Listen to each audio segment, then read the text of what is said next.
పాత వీడియోలన్నీ కూడా పాతవి సమ్ యాక్టర్ నటించాడు తొగ్లక్ కింద, ఆ వీడియోస్ అన్నీ కూడా విపరీతంగా సర్క్యులేట్ చేశారు టీడీపీ వాళ్ళు మీరు అన్న సందర్భాన్ని బట్టి. సో ఇలా తొగ్లక్ బ్రో అన్న దగ్గర నుంచి వైఎస్ఆర్ కాంగ్రెస్ పార్టీకి మీకు టార్గెట్ అయ్యారు? యా అవునండి.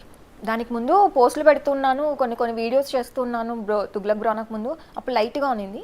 దీని తర్వాత కొంచెం డోస్ పెంచి కుక్డప్ స్టోరీస్, నా బేసిక్ ఇన్ఫర్మేషన్ తెలుసు, నా పేరు, నా ఊరు, ఇట్లా కొంచెం మా మదర్ ఫాదర్ తెలుసు.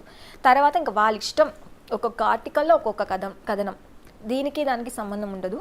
ప్రపంచంలో ఏ అమ్మాయికి రాకూడని పేర్లని నా మీద పెట్టారండి, ఏ తల్లిదండ్రులు వినకూడని పేర్లని నా మీద పెట్టారు.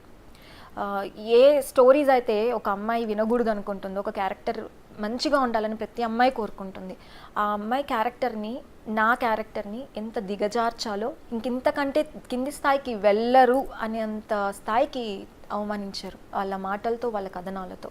ట్రోల్స్ విపరీతంగా చేశారండి, చాలా దారుణంగా చేశారు. నేను కాబట్టి, ఓన్లీ స్వాతిరెడ్డి కాబట్టి తట్టుకొని ఈరోజు నిలబడి ఎన్ని అవమానాలు, ఎన్ని ఎమోషనల్ సీన్స్ మా ఫాదర్ విషయం కానివ్వండి, మా మదర్ విషయం కానివ్వండి, తట్టుకొని నిలబడగలిగాను. ఇంకొక ఆడపిల్ల అయి ఉంటే గనక నాకొద్దురా దండం, ఈ పాలిటిక్స్ వద్దు, ఏమీ వద్దు అనేది.